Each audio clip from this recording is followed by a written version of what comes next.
Hello and welcome to today's Higher Level High Notes webinar. I am joined with Tri Pham from the Dale Carnegie of Missouri. So we are excited to have Tri here today to discuss the employment trends that we're expecting to see through 2025. Tri is enthusiastic, fun, and impactful. Those are the three words that inspire him in his work and with his life. His passion for development is driven by his desire to help others succeed. He believes that with an enthusiastic attitude, people can become better versions of themselves. Tri graduated from SIUE with a master's degree in industrial organizational psychology in 2020 with a focus in organizational development. He has a strong interest in leadership and professional development, and that's what led Tri to join the Dale Carnegie of Missouri in late 2020. Now Tri leads development programs for organizations of all sizes in various industries like construction, healthcare, and wholesale distribution. He also gets a great sense of fulfillment in coaching and guiding upcoming trainers. As a facilitator, Tri aims to be like Yoda from Star Wars, but with a Red Bull. And with endless energy, he is keen on pulling out the best of people that he coaches. So thank you, Tri, for joining us today. I'm excited to see what you have prepared. I'll let you take it from here. We have decided, if you have questions, go ahead and type them in the question box. I will be monitoring those, and Tri graciously will let me interrupt him to ask any questions you may have. Yeah, thank you. Thank you, Summer. Everybody, if you can hear me, please type yes in the chat. If you can hear me, let me know that we're connecting. You can hear me and you can see me. Please type it into the chat. Am I able to see the chat, Summer? Right? I can see it. I'm not sure if you have access to see that or not. Yep, okay. I'm seeing yes. They're able to see the question box, and I see yes, they can hear you. Okay. I have the chat open up, but I don't see it showing up. So maybe it's just an access thing, right? Beautiful. All right, so now also type yes if you can see my screen. And Summer, please let me know if they can see my screen. Yes, it looks like it. Okay. So Summer, I'll rely on you. If there's questions in the chat, please let me know. Okay. So welcome everybody. My name is Tri Pham with Dale Carnegie, and we're here to talk about the 5 talent trends for 2025. And this comes from hundreds of recent client conversations that we had in the Midwest and of the US, and more broadly along the global research into areas of different types of business functions. So the research is conducted from the US, India, China, Taiwan, Germany, UK, Sweden, and a host of other countries. And out of those conversations, out of those research, 5 talents have come to the surface, and they reflect today's reality of work. So the value of us on the call today is to us to consider these trends so that we can gain clarity on the most significant areas impacting our workforce, our teams, our people over the next 12 months and beyond. So here are our objectives for today's session. So first, we'll examine the key talent trends for 2025. We'll understand how these trends impact our goals and initiatives at our organization, and we'll collaborate on ideas for leaders to take positions for our organizations to be more successful. So when we think about the 5 talent trends for 2025, please type in the chat, and Summer, please help me. Please type in the chat, what are some trends that you are seeing in your industry? So please go ahead and type them in the chat, and then Summer will let me know what you all are thinking of. Go ahead and type in the chat, everyone. When you think about talent trends, what are you seeing in your industry, in your area?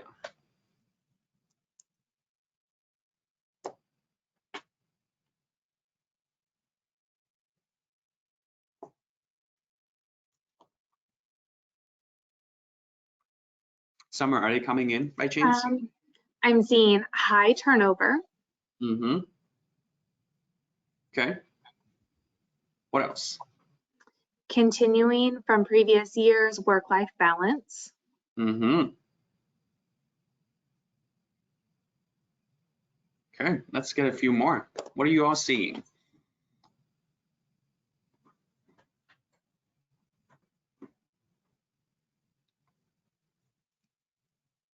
hybrid work schedules, Yep, work from home options, yep.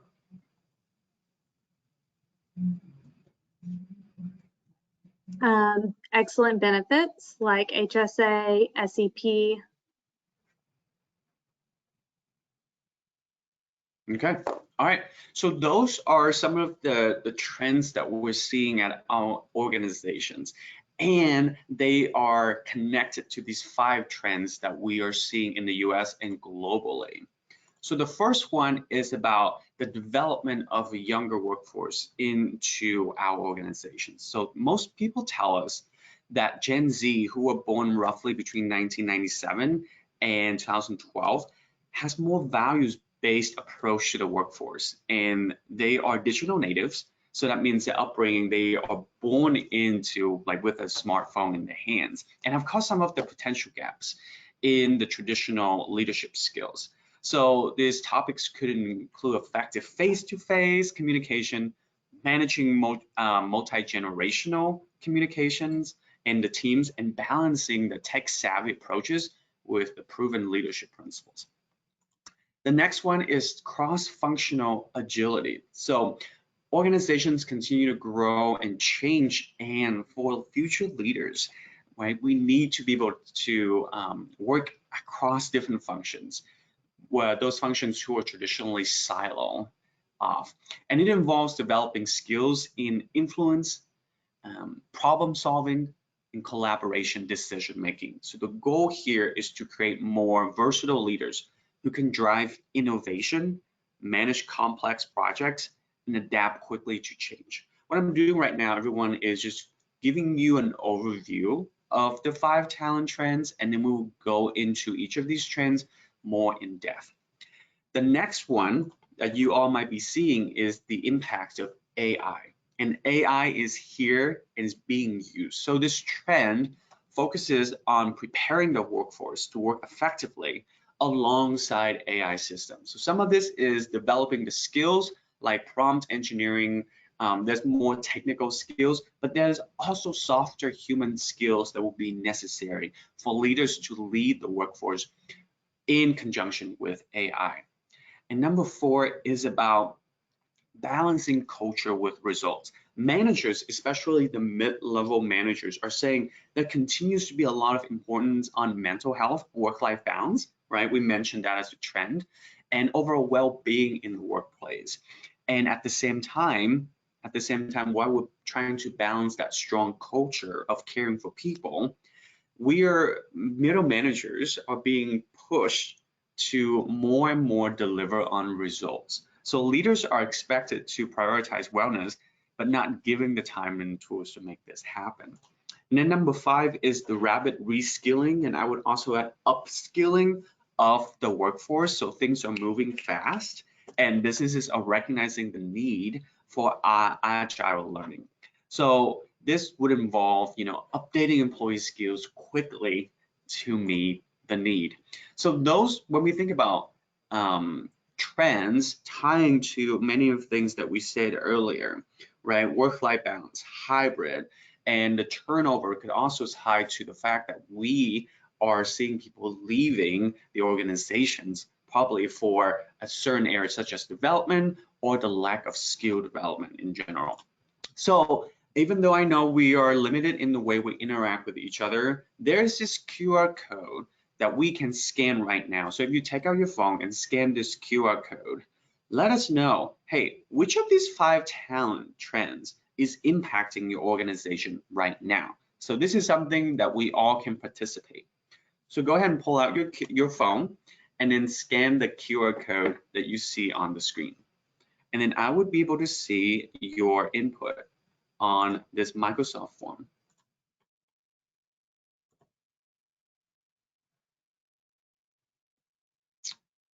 So let me go back to the original screen so you can scan the QR code.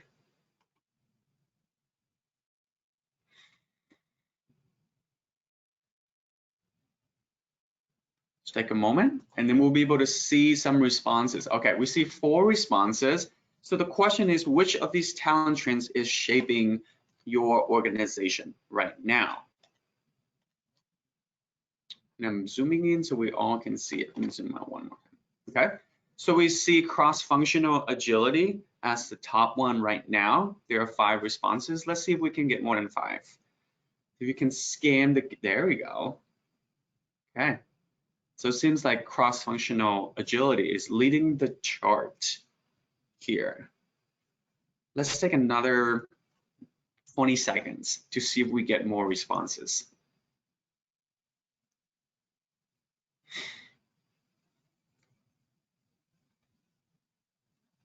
Ten seconds. All you need to do is let us know which of these trends is shaping your organization right now. And it looks like cross-functional agility is the top one, which is the one that we will be looking at very soon. So keep these 5 trends in mind, and let's look into them in more detail so then we can have clarity on what does that mean and what are some actions that we can take, right? So the first one is Gen Z leadership development. So there's a recent study by GE, General Electric, that shows that while 90% of C-suite executives says that their companies support the development of strong leaders, just 68% of entry-level Gen Z employees feel the same way. So there is a gap. And Gallup State of the Workforce in 2024 shows that happiness level dropped significantly in younger workers. So when we look at these 5 skills that Gen Z's employees in the workforce can focus on building, their relationship skills, conflict management, right? The ability to navigate tension, accountability, getting things done, sense making, and this could be about understanding the context, understanding the environment that they are in, right? And also being aware of how they come across, and the resilience, the ability to bounce back from challenges and adversity. So Summer, if you can help me one more time with this. Everyone, please type in the chat.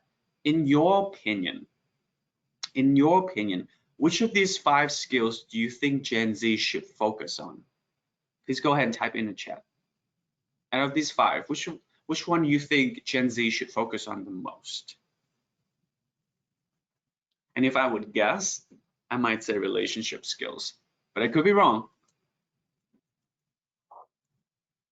Relationship skills, we've got 2 of that. We have an accountability, another accountability, resilience. And they don't think it's unique to Gen Z. Yeah, absolutely, right? These skills are lifelong skills that we all can learn. Absolutely. No matter what level we are in the organizations, now as we see younger people coming into the workforce, especially the way COVID has impacted the world, right? We see those skills become even more apparent. There's a need for these younger people to hone those skills, right? Since we're all being online, interacting online, when we're back in face-to-face, those skills would show up. So not just Gen Z, but leaders in organizations are looking to develop their skills, and especially in cross-functional collaboration. This is the #1 topic that we are seeing in our organization based on the survey we just did. So let's take a look at that right now.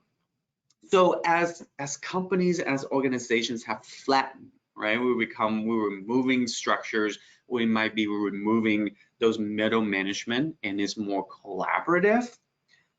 Cross-functional collaborations are increasing in terms of numbers, and it's also are increasing in the responsibility for getting work done. So everyone needs to move across departments and build the skills of what we call influence. the ability to influence cross-functionally and get things done. So 65% of companies, of organizations, have rated the ability to lead through influence as a crucial requirement for our workforce these days, as the number one skills for leaders. So this highlights the growing importance of influence in today's team-based and cross-functional work environment. So when we think about this, influence is important. And in our research, we see 4 psychological stages of relationship-based influence. So by relationship-based influence, we mean influence that's founded on trust and shared goals, rather than like manipulation, right? Coercion is like, do it because I say so, and pressure, right? If you don't do it, you're not gonna have a job. So less of that and more on building relationship and trust and understanding. So relationship-based influence follow a predictable series of 4 psychological stages. 1 is attention, 2 is interest, 3 is belief, and 4 is urgency. So each stage addresses the mindset of the people that we're trying to influence, whether it is our boss, our supervisor, our manager, higher ups, or our external clients, or even the people that we are leading, right? So attention has to do with addressing the preoccupations. Could be with the persons within their own head. Everyone has their own agenda and their own problem. And interest, number 2, addresses the indifference, right? Like, I'm not interested in this. Maybe I have competing priorities in comparison to what someone is working on. And number 3 is belief, and this is about doubt. Maybe I don't believe this is gonna work. Maybe I don't believe that this is worth the return on investment. And number 4 is, okay, you got my attention, I'm interested, I believe it's gonna work, but maybe we don't do it right now. So number 4 is urgency. So there's no sense of getting things done, and that would lead to procrastination. So Summer, if you can help me here, when it comes to influence, everyone, let's type in the chat. Which of those stakeholder mindset do you currently deal with when it comes to working cross-functionally and trying to influence other people? Procrastination, doubt, indifference, or preoccupation? Let's type that in the chat. Which one are you currently dealing with?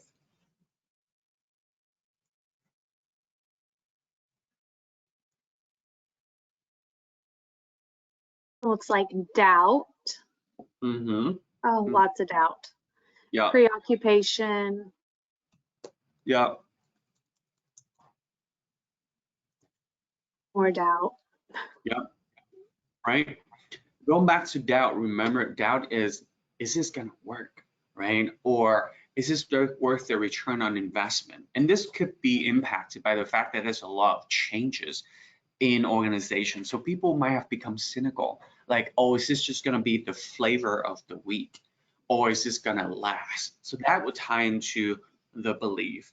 And the preoccupation is like, more and more, we're asked to do things faster, better, with less resources, right? So we are preoccupied with our own priorities.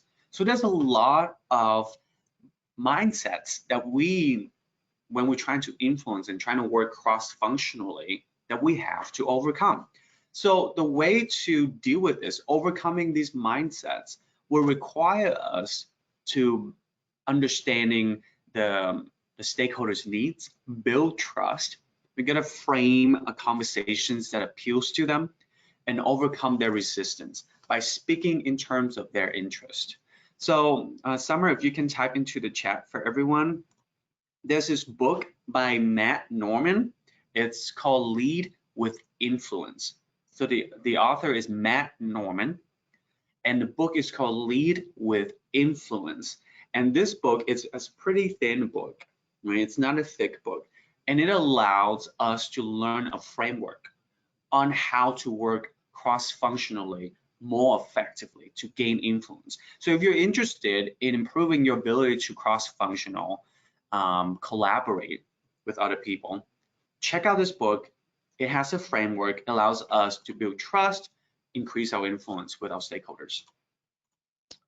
And an example of the importance and the ability to work cross-functionally has to do with the COVID vaccine, right? So this is not just across different functions. This is across the whole industry with different companies working together. So imagine the scale and the challenges is maximized because we're not just talking about two teams in a company. We're talking about two distinct companies with different cultures, right? So whether we believe in vaccine or not, the COVID-19 vaccine is an example of this because companies like Pfizer and Moderna has brought together experts from various fields, such as virology, immunology. There's also manufacturing and logistics, because once we have the vaccine, we need to get them out.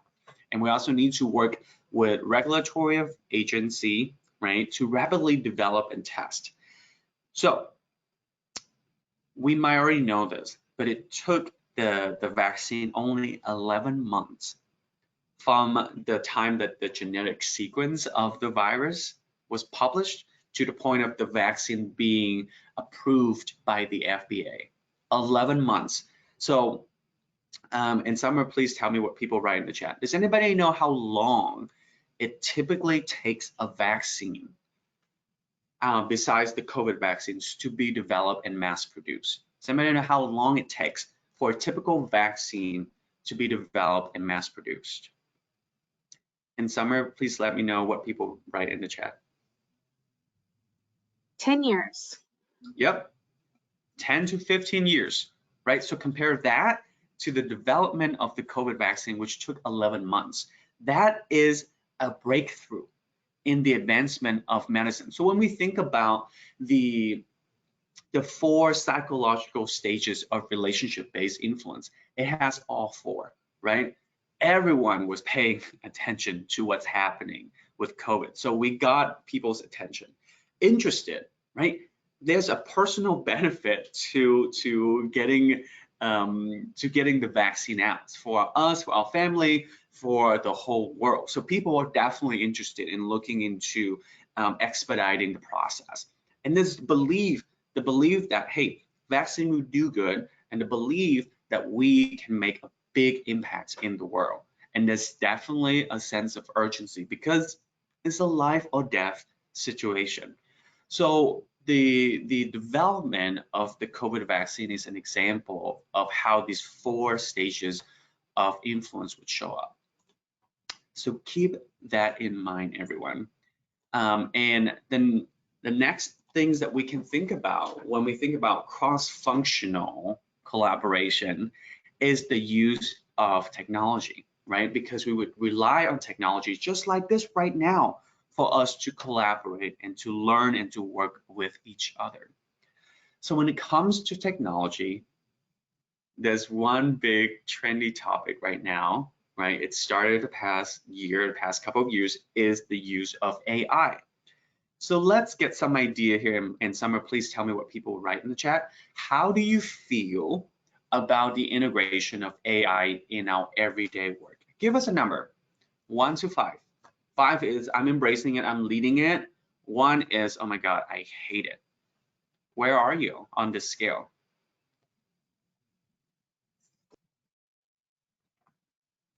We've got 4, 2, Okay. 3.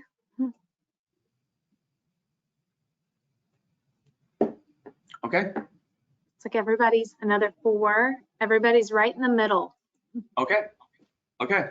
Right. We and it seems like we're less and less resisting it, but we're not extremely enthusiastic about it, right? So whether we are resisting AI or fully embracing it, AI is here to stay. And thank you, Summer, by the way, you're doing a great job with relaying the message. When it comes to AI, it's not a matter of us versus the technology. Now, there's a more important question and more important concept for us to think about. And it's the idea that AI will not replace humans, but humans with AI will replace humans without AI. Meaning those who leverage AI will have an edge. Did you know that salespeople who use AI are 50% more productive than those who don't? It's because the AI powered tools can help salespeople prioritize leads, draft tailored emails to their clients, analyze customer needs using data to identify trends and opportunity. Now, this doesn't just pertain to sales. AI impacts every industry imaginable. There's a few industries that's listed on here on the screen. We have healthcare, we have manufacturing, we have customer service, we have human resources, and we have finance, right? So go ahead and type into the chat, everyone, which of these statistics jumps out to you? And again, Summer, please let me know. 1, 2, 3, 4, 5. Which of these statistics jump out to you?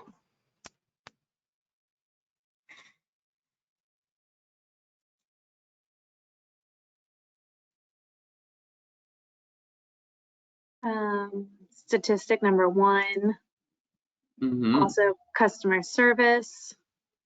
Yeah. Number 2, manufacturing. As we can see for us joining the call today, right?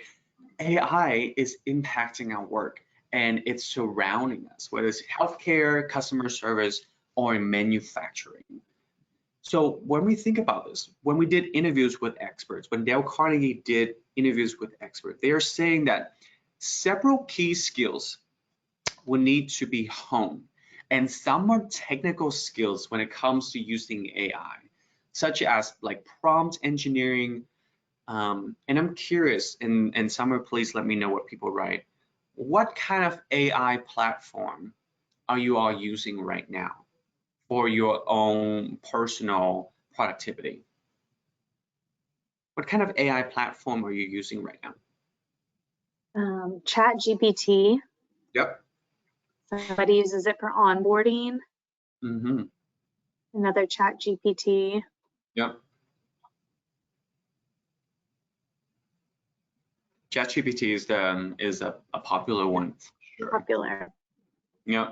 So there are technical skills that we want to continue honing in 2025 and beyond. There's also softer skills in nature, and this goes back to leadership skills, communication skills. So there are more specific skills such as decision making, critical thinking, communication, change management will also be a focus, because as we are moving the workforce, the talents through these changes, we need those skills to help people move through the change, because otherwise it goes back to the 4 psychological stages that we looked at, right? People will become cynical. It's not resonating with them. So when it comes to AI and human collaborations, leaders will need to continue to manage change from 2 perspectives. And the first one is the actual process of changing habits and actions. And number 2 is the mindset required for AI and humans to coexist. When we think about AI and human collaboration, it's important for us to be open-minded and to continue to develop our own critical thinking skills, so then we can decipher when is the best time to use AI and when to use human control. Our recommendation is that use AI, but use our own judgment to tailor the contents that's coming out of ChatGPT or Claude or Copilot with Microsoft. And it's also important for us to establish a motivation for change. And this means don't just use AI because it's trendy. When a leader is trying to use AI, actually we can be intentional about understanding how it connects to our business and what aspects of the business would AI make an impact. That is establishing a motivation for change, because otherwise people are just thinking, why are we doing this? So it's important for us as leaders when it comes to AI and human collaborations, establishing a motivation to change. It's not just for us, it's for the teams, it's for the workforce to understand what's in it for me when I use AI, right? So it's important for us to continue to provide skill, knowledge, and development and practice in using the tools so that people can see the benefit. This article that I mentioned, that AI won't replace humans, it says that the best companies will be the ones that can understand how change becomes a skill.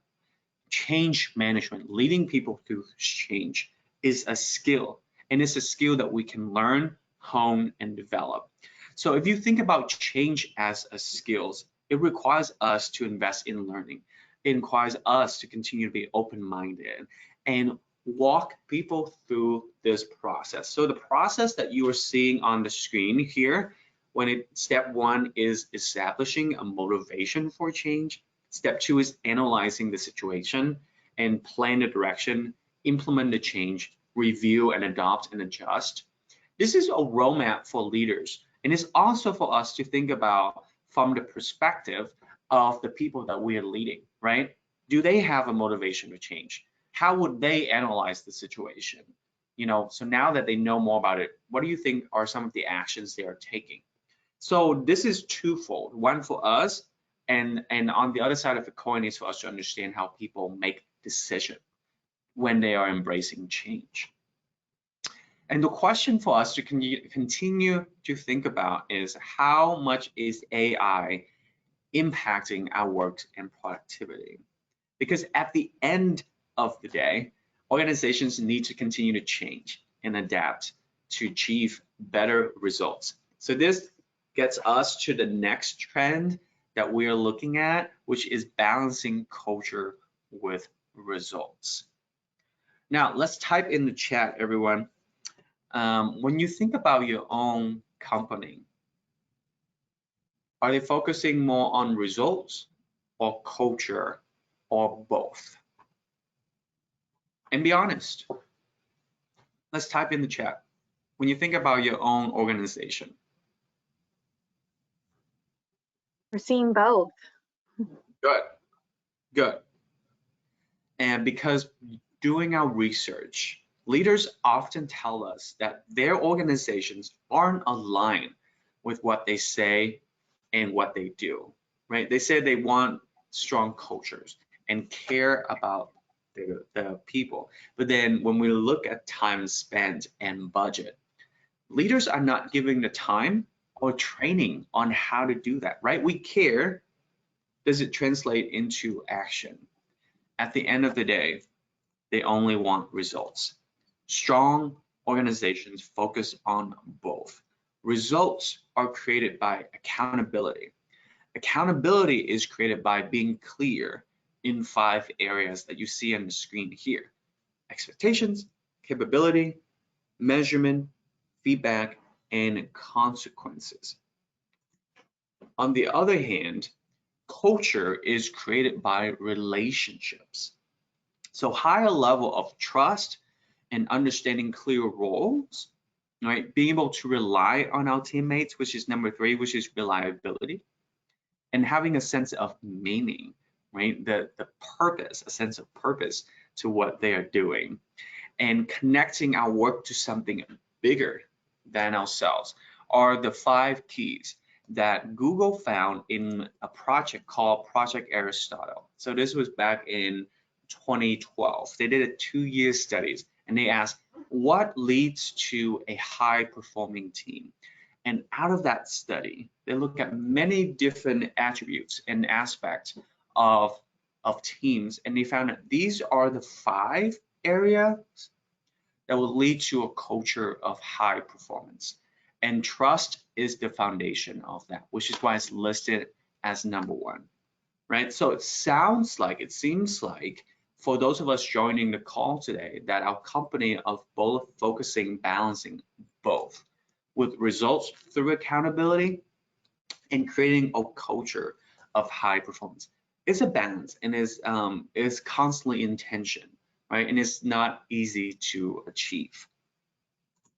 So this is a need that continue to develop in 2025, where how do we balance creating a company that people want to work at and also getting the results that we're looking for? Because a lot of leaders are saying, you know, at the end of the day, the business still needs to make money. When we focus on creating this culture that people will thrive in, we get the results that we are looking for. And when it comes to building the culture, there's a need to develop, and this ties to the last trend of the rapid reskillings and upskillings of employees, right? So right now we've gone through all four. This is our last one.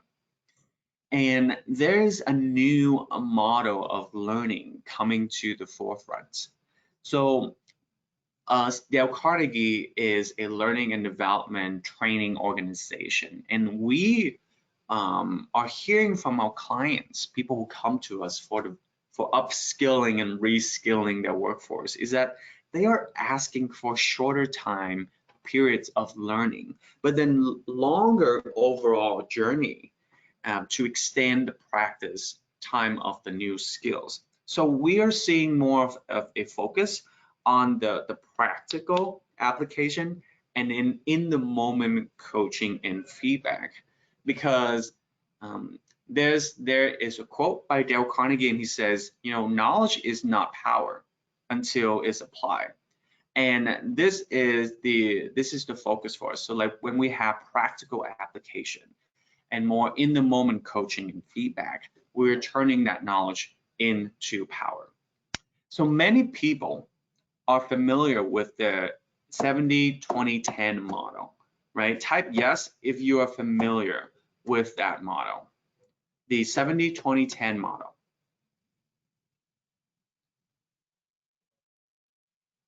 And let me know. No's. Okay. And a yes. Yep. So the 7-20-10 model says, hey, the bulk of how we develop should be on the practice, the having those assignments and going through those assignments. There's some component of coursework and training where we gain knowledge, which is the top 10%.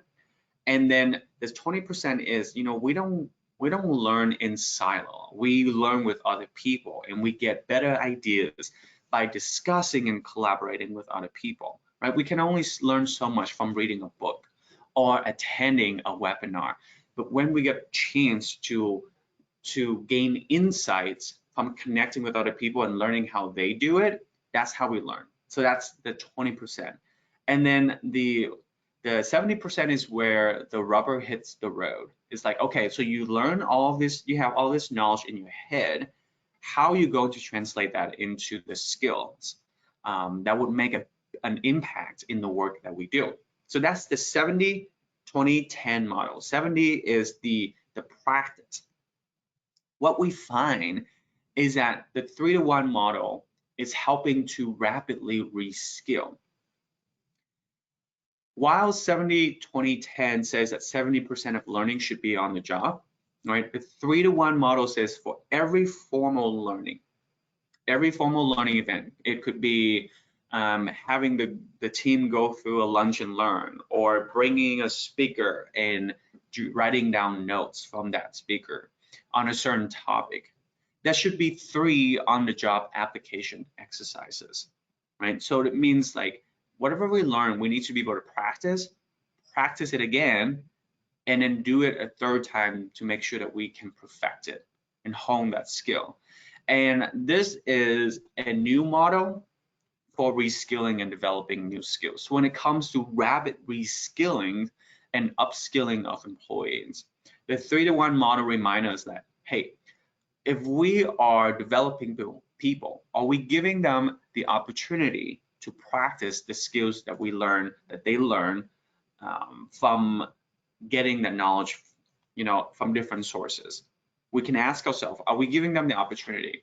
So when it comes to rapid reskilling of employees, there's a few strategies that we can leverage. And some of these strategies are not typically thought of by leaders, right? The first strategy that we typically think of is training. Like, how do we train people?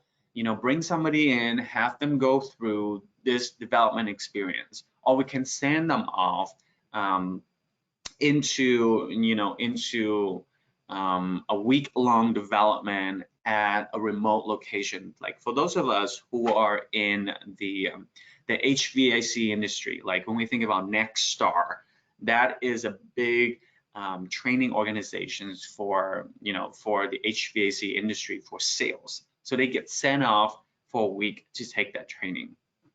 There are ways and strategies that companies can utilize within their organizations to help with the rapid reskillings of the employees.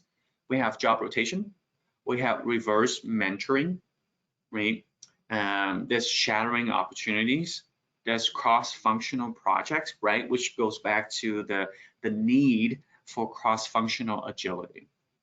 Personalized learning paths, so using AIs and data to customize the learning in a way that resonates with the person's strength and also help them overcome their weaknesses. When we think about number 6, internal talent marketplace, is about creating a platform where employees in our companies can find and apply for short-term projects that they can learn and bring that skills back to their current job. And recognition and rewards for learning. We hear this all the time is, hey, we care and we value our employees and we recognize them. But when we ask employees on the ground, it says we don't see that happening. So there's a gap. So there's a continued need to recognize and rewards for learning. Summer, let me know what people write in the chat. I'm curious, which of these strategies have you seen your company utilizing?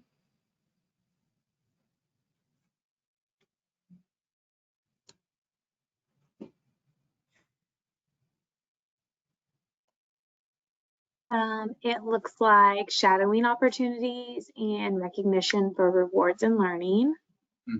Another one with those same two, with also cross-functional projects. Another cross-functional project, job rotation, cross-functional projects. Yep. Yep.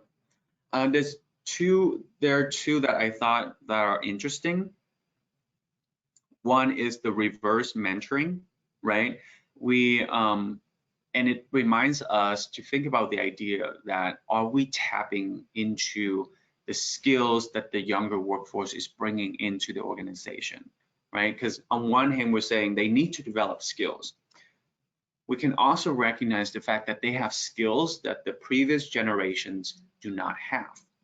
So the ability for the senior leaders to learn from the younger employees on new technologies, social media, and current trends can help all of us stay updated.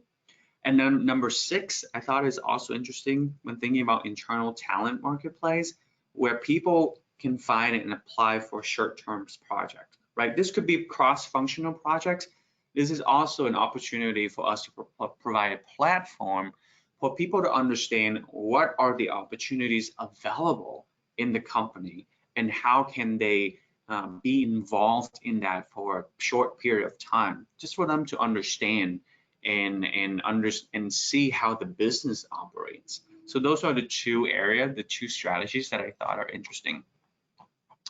So when we think about these rapid reskillings, it ties into many of the other trends that we are seeing.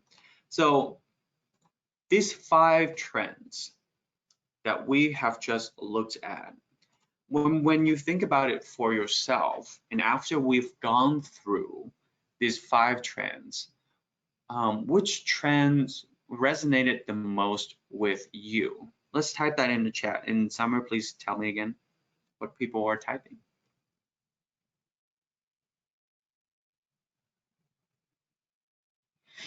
Cross-functional agility and rapid reskilling of employees, balancing culture with results, two more balancing cultures with results, Yep. tends to be a big one. Yep. Reskilling. Yep. So it sounds like we get a variety of responses, right? So that means these trends are relevant to us in some way, shape, or form. So now let's open up the room for questions. So whatever questions you have, please type in the chat, and then we can answer them one by one. Let's take 5 minutes for questions and answers. Who has the first question?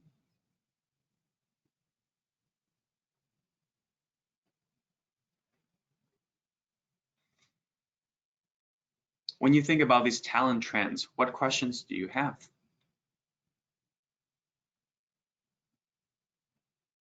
Okay, so what unique ways have you seen companies starting to use AI?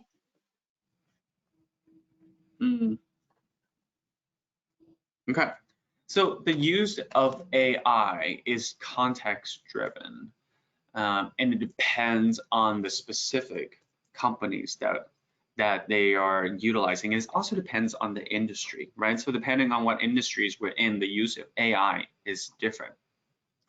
What we have seen in the realm of talent development is, one, using AI as a tool, as a platform, a chat box for people to go and input their questions like, hey, I'm an engineer.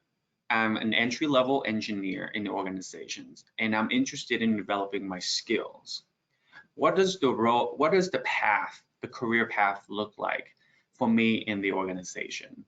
And the chat box would spit out an answer like, hey Tree, for an entry-level engineer, this is the next level that you can build your skills up to. So it would show them a roadmap of the advancements that they can make within the organization.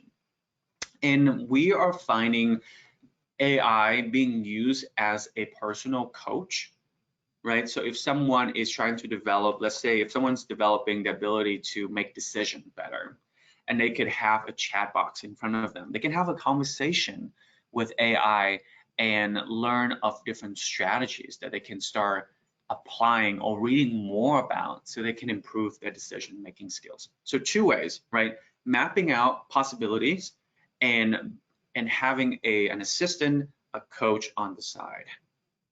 Thank you for that question. What is the next question, Summer? Yeah. How do I apply accountability to myself as a leader? How do I apply accountability to myself as a leader? And first of all, recognizing that the awareness, right, to increase accountability for the teams starts with us. So there's a few different strategies, right? So one is us thinking about, and this will require us to do some soul searching and also to listen to our teams. We can ask, the first question we can ask is we can do this one-on-one, or we can have a group meeting and really be listening. We can ask the question, hey, as a team, what would be helpful for me as your leader? And actually, instead of interrupting what they said, actually listen. That's valuable data. That's valuable input, because our team is saying, hey, we would like you to see more of you doing this.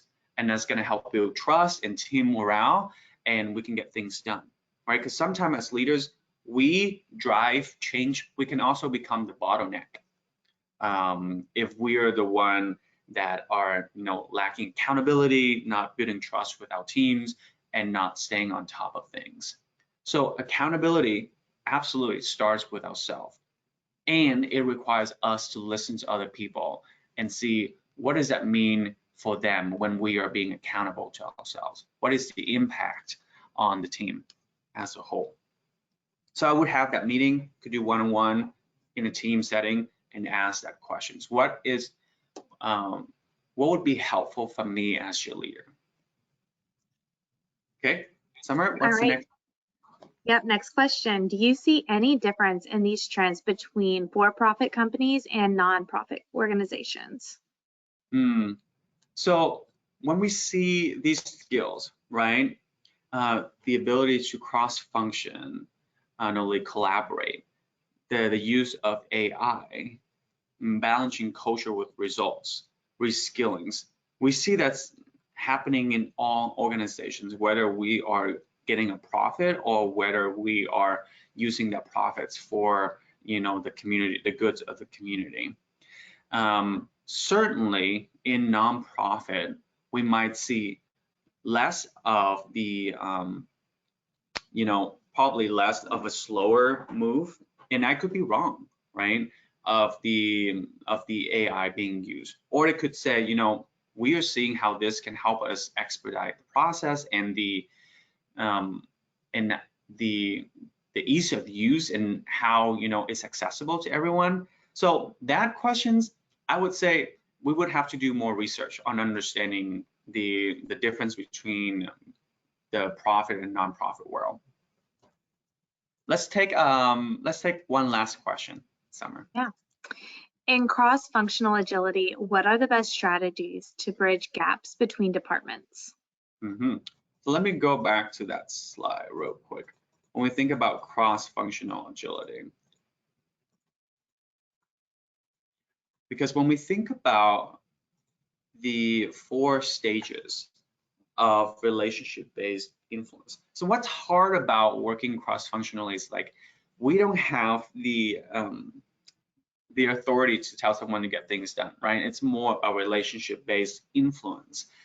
Because someone might say, well, you're not my direct supervisor, you can't tell me what to do. But we still need their work to be completed so then we can hit the next milestone on the project, right? So when we think about this, some ways that we can improve our ability to work cross-functionally is one, what I suggested earlier, is maybe checking out the book Lead with Influence, because it gives us a framework. 2, understanding that when we are trying to work cross-functionally, there are 4 mindsets that are preventing us or limiting our ability to influence, right? So when we're working with other teams, we can ask ourselves, how much do they have on their plate right now, right? How do they feel about this project? Are they bought in or are they still resisting, right? And what else is a priority for them? So when we can think about those things, we can have those conversations to ensure that the project that we are working on mutually are beneficial and that are priorities for everyone. So thank you all for all those questions. And I'm going to show my contact information. So if you have more questions, you can certainly reach out. So before I close out, Summer, any update from your end? Yeah, thank you all for joining us. Of course, the contact information here, you will receive the recording of this webinar today sent to your email, and also the code if you're here for SHRM credits to be able to go on and log those. I know we did hit a lot today on AI. Of course, our next higher level high note is going to be featured about AI and its use within the HR industry and beyond. So that is a month from today on March 26th. So you will be seeing invites to that in your email. And then our next higher level high powered webinar is going to be in April, and that's really going to zone in on some of those costly mistakes that you could be making with your timekeeping process that you're not even aware of. So we're going to dive into that and how to eliminate some of those mistakes that are being made. So that's really all of the things I have today. I thank you all for joining us. Thank you, Tri, for being here and going over all of these great topics. I took a lot of notes, so I hope you all did as well. Awesome. So as we leave today, I'll just leave everyone with this quote. And the quote is, the only way to make sense of change is to plunge into it, move with it, and join the dance. That's a quote from Alan Watts. So thank you all for joining us today. And again, if you have questions, feel free to connect with me on LinkedIn or send me an email. All right. Thank you. Have a great day. Thanks for hosting, Summer. Bye. Bye.